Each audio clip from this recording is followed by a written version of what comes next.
कोई रास्ता नहीं सिवाय तुम्हारी मदद मांगने के। ओ महान बेन टेनिसन, सभी दुनिया के हीरो। तुम जानते भी हो ये जगह आखिर है क्या? ये इंटरगैलेक्टिक कम्युनिकेशन सेंटर है और ये क्रिस्टल्स का पावर सोर्स था। इसके यहाँ से जाते ही और में कोई भी मदद के लिए कॉल नहीं कर पाएगा, खासकर जब हाइब्रिड अपना कहर ढाएगा। डीएन एलियंस, मैट्रिक्स कोड का रेंज मिला है। Version code Unitrix. यूनिट्रिक्स, यूनिस यहाँ है।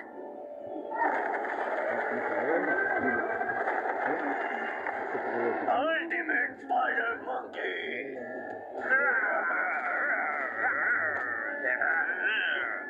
बात याद रखना, मिजारू तुमसे बदला लेने जरूर आएगा।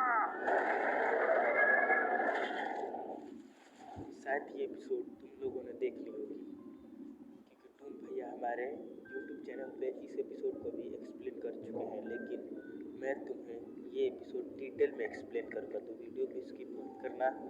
और स्टार्ट करते हैं। यहाँ हमें यूनिस दिखाई जाती है, जो कि एक यूनिट्रिक्स है जिसे एज़मथ ने ही बनाया है। वो प्राइमस प्लैनेट पे होती है, जहाँ पे बेन के सभी एलियंस का डीएनए होता है और वो डीएनए चेक कर रही होती है सभी एलियंस का। तो उसे एराकनाचिम के डीएनए में, यानी कि स्पाइडर मंकी के डीएनए में कुछ गड़बड़ दिखती है। तो वो एज़मथ को फ़ोन करती है और कहती है कि एराकनाचिम के डीएनए में कुछ बदलाव आया है। तो एज़मथ कहता है कि मैंने तुम्हें वहाँ पे इसलिए भेजा था ताकि मुझे इन छोटे मोटे मामलों से ना निपटना पड़े, और बोलता है कि एक पॉलिटिकल्स बाइसेप्स को भेजो और मुझे परेशान करना बंद करो। यूनिस उन्हें भेज देती है एराकनाचिम के प्लैनेट पे, लेकिन कुछ देर बाद वो लौट के नहीं आते हैं। तो यूनिस सोचती है कि इतना देर हो गया, उन्हें अब तक लौट आना चाहिए था। वो कहती है कि अब जाके मुझे ही देखना पड़ेगा। तो वो जाती है एराकनाचिम के प्लैनेट पे अपने शिप से। वो प्लैनेट पे पहुंचने ही वाली होती है, तभी उसके शिप पे हमला हो जाता है और उसका शिप क्रैश हो जाता है। शिप क्रैश होते ही यूनिस के शिप का गेट कोई बहुत ज़ोर ज़ोर से तोड़ने लगता है, और गेस व्हाट, वो कौन होते हैं? वो होते हैं डीएन एलियन, जो कि एराकनाचिम को अपने कंट्रोल में किए हुए होते हैं। और यहाँ पे वो यूनिस को पकड़ के ले जाते हैं। यहाँ पे सीन शिफ्ट होता है और हमें दिखाया जाता है अर्थ का सीन, जहाँ पे बेन, केविन, ग्वेन अपने कार पर बैठे होते हैं और तारों को गिनते हुए आपस में बातें कर रहे होते हैं। तो बेन कहता है कि तुम लोगों को यकीन हो रहा है कि 3 दिन हो चुके हैं और ना ही मुझ पर किसी ने हमला किया है और ना ही किसी ने मुझसे ऑटोग्राफ मांगा है। तभी वहाँ पे सिमियन आता है। जिसे नहीं पता कि सिमियन कौन है, तो मैं बता दूँ, सिमियन एक धोखेबाज और चोर किस्म का स्पाइडर मंकी है। एक बार इसने बेन के साथ दोस्ती का हाथ बढ़ा के और हाइब्रिड से मिल के बेन को धोखा दिया था, जिससे कि प्लमर कम्युनिकेशन बंद हो गया था। इसीलिए बेन उस पर गुस्सा करता है। वो बताता है कि जब मैं हाइब्रिड के शिप से भागा तब मैंने कुछ कीमती चीज़ें चुरा ली थी ताकि उन्हें बेच के मैं थोड़े से पैसे कमा सकूं। तो वो चीज़ ले जाके अपने प्लेनेट पे एक मुजारो नाम के स्पाइडर मंकी को बेची थी, लेकिन उस बॉक्स में कोई कीमती सामान होने की वजह उसमें था एक जीनोसाइड, जो कि डीएन एलियन का ही था। उसे लग रहा था कि वो कोई कीमती सामान है, लेकिन वो जीनोसाइड होता है और वो मुजारो को अपने कंट्रोल में कर लेता है और धीरे धीरे करके पूरे प्लेनेट को और स्पाइडर मंकी को डीएन एलियन में बदल देता है। केविन उसकी बातों पे यकीन नहीं कर रहा होता है और उस पर गुस्सा होता है सिमियन पे, लेकिन ग्वेन कहती है कि हम इसे नज़रअंदाज भी तो नहीं कर सकते, क्योंकि अगर ये सच बोल रहा है तो पूरे प्लेनेट के एराकनाचिम म्यूटेंट मॉन्स्टर में बदल चुके हैं, तो हमें कुछ तो करना ही चाहिए। वो मदद के लिए राजी हो जाते हैं और अपनी स्पेसशिप में बैठ जाते हैं और एराकनाचिम के प्लेनेट पे चलने के लिए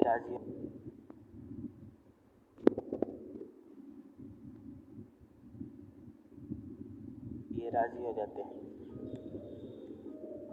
बेन एक गन दिखाता है और कहता है कि ये वही गन है जिससे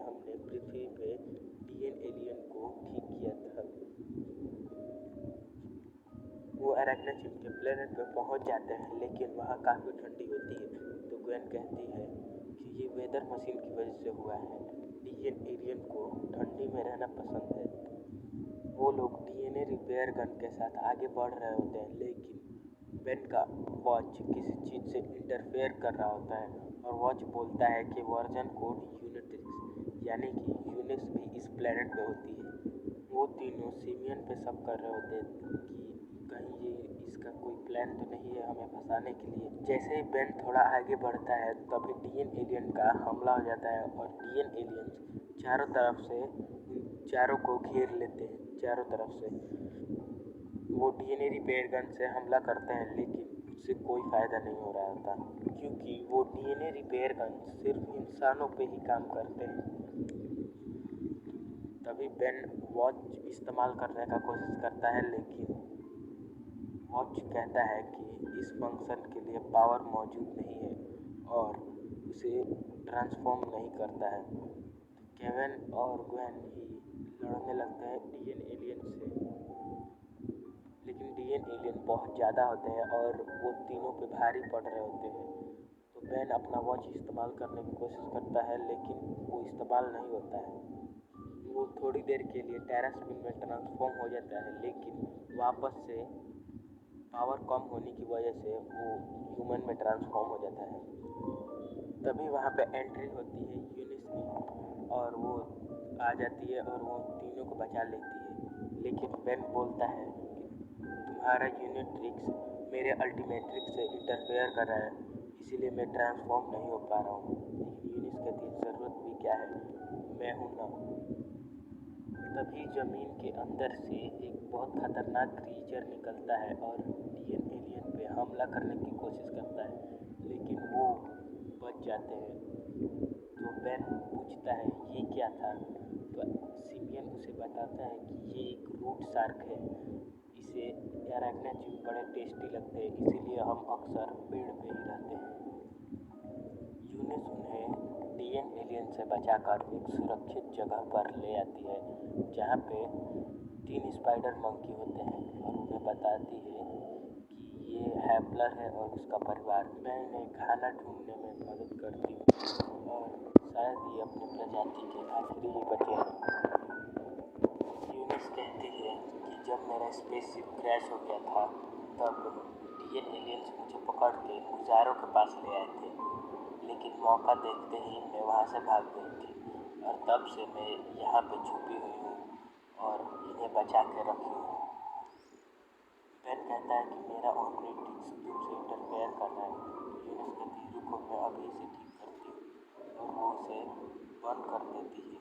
बेन कहता है कि अब मैं डीएन एलियंस को ठीक कर सकता हूँ, लेकिन यूनिस कहती है अभी अल्टीमेट्रिक्स में वो काबिलियत नहीं है, लेकिन मेरे शिप के इक्विपमेंट में है। तो केविन कहता है तो देर किस बात की, वो लोग शिप के पास ही होते हैं, लेकिन वहाँ पे ऊपर डीएन एलियन थे इसीलिए वो लोग छुप के जा रहे होते हैं। लेकिन मुजारो वहाँ पे आता है और कहता है बेन टेंशन बाहर निकल जाओ क्योंकि हम हैपलर और उसके परिवार को पकड़ चुके हैं। अगर तुम बाहर नहीं आओगे तो मैं हैपलर के परिवार को भी डीएन एलियन में बदल दूंगा। तो बेन वहाँ पे आ जाता है और कहता है नहीं उन्हें कुछ मत करो, मैं बाहर आता हूँ। और वो बाहर आ जाता है, लेकिन फिर भी वो उन्हें हैपलर के परिवार को डीएन एलियन में बदल देता है। और बेन गुस्सा होता है और कहता है कि हमने सौदा किया था, लेकिन मुजारो कहता है कि मेरे पास तुमसे सौदा करने की कौन सी वजह होगी, मेरे पास पूरे प्लेनेट का राज है। वहाँ पे बेन गुस्सा हो जाता है और स्वॉर्म फायर में ट्रांसफॉर्म होता है और फायर से हमला करता है। तो ग्वेन आग को बुझाती है और कहती है कि बस करो बेन, तुम पूरा जंगल ही जला डालो। बेन कहता है ठीक है। तब वहाँ पे कुछ डीएन एलियन यूनिस को पकड़ के उस पानी में फेंक देते हैं जिसमें कि जीनोसाइड होते हैं और वो यूनिस को भी अपने कंट्रोल में कर लेते हैं। यूनिस भी अब हाइब्रिड में बदल चुकी थी, इसीलिए वो भी बेन पे हमला करने लगी थी, लेकिन बेन उस पर हमला नहीं कर रहा होता है और उसे समझाने की कोशिश कर रहा होता है कि डीएन एलियन ने तुम्हारे दिमाग पे कंट्रोल किया है। लेकिन वो काबू में नहीं आती है तो बैन करता है, उसके गले पे एक चिप जैसा कुछ होता है, उसे दबाता है और अल्टीमेट्रिक्स को वापस से रीसेट करता है। तो यूनिस वापस से ट्रांसफॉर्म हो जाता है। तो यूनिस ट्रांसफॉर्म होती है एक कैन जैसे फॉर्म में, फिर बैन उसे ह्यूमन के फॉर्म में ट्रांसफॉर्म कर देता है। यहाँ पे मुसीबत टला ही था कि डीएन एलियन सिमियन को भी पकड़ के उस तालाब में फेंक देते हैं। ग्वेन कहती है केविन उसे बचाओ, वही एक आखिरी एरेक्नाचिम बचा है, हमें इसकी ज़रूरत है। तो केविन उसे उस तालाब से बाहर निकालता है और बचा लेता है। ग्वेन, यूनिस और सिमियन जाते हैं यूनिस के स्पेसशिप में और वहाँ पे जहाँ पे वो सारे इक्विपमेंट था जिसकी मदद से सभी डीएन एलियंस ठीक हो सकते थे। और केविन बाहर खड़ा होके उस गेट की रखवाली कर रहा होता है ताकि कोई डीएन एलियन स्पेसशिप में ना घुस जाए। यहाँ पे ये तीनों लोग डीएनए रिपेयर को ठीक करने में लगे थे और वहाँ पे बेन मुजारो से लड़ने के लिए जाता है, जहाँ पे बेन का ऑमनिट्रिक्स अभी डिस्चार्ज होता है, लेकिन कुछ देर में अपने आप ही चार्ज हो जाता है।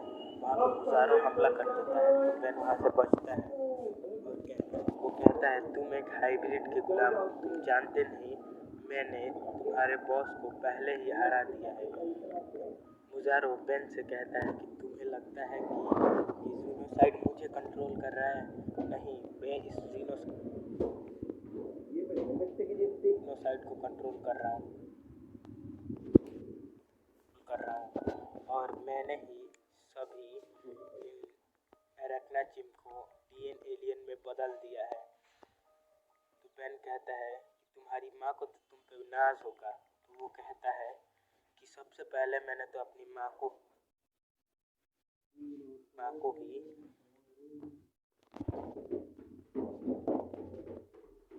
डीएन एलियन में बनाया था। बेन कहता है कि वाह क्या संस्कार है। बेन स्पाइडर मंकी में ट्रांसफॉर्म होता है। तो मुजारो कहता है कि इस पूरे प्लेनेट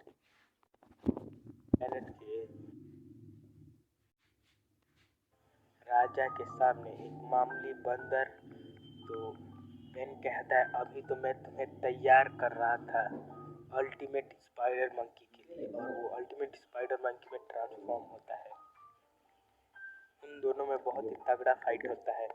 यहाँ पे हमें यूनिस का स्पेसशिप का सीन दिखाया जाता है जहाँ पे सब कुछ रेडी होता है और जैसे ही वो मशीन ऑन करती है तो एक वेब निकलता है, जिस वेब की मदद से सारे डीएन एलियन वापस से एरेक्नाचिम में बदल जाते हैं। वहाँ पे सब चीज़ अब नॉर्मल हो जाता है, लेकिन वहाँ पे एक जीनोसाइड बचा हुआ होता है। तो वहाँ पे सिमियन आता है, उस जीनोसाइड को देखता है और सिमियन उस जीनोसाइड को मार देता है।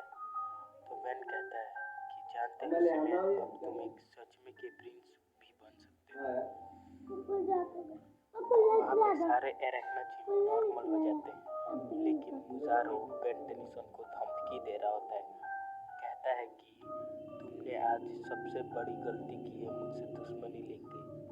लेकिन तभी जमीन के अंदर से एक रूट शार्क आती है और मुजारो को खा जाती है। वहाँ पे वो सब लोग अपने घर के लिए निकल रहे होते हैं अपने स्पेस में बैठ के। तभी बेन को याद आता है कि वो डीएनए रिपेयर गन का क्या होगा।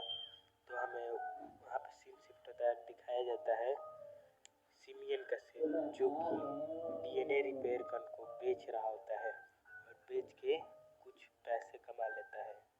अगर वीडियो अच्छा लगा हो तो लाइक कर देना, क्योंकि बहुत मेहनत लगता है वीडियो को बनाने में, और चैनल अच्छा लग रहा है तो सब्सक्राइब कर दो। और भी ऐसे वीडियोस के लिए मिलेंगे एक और एपिसोड के साथ।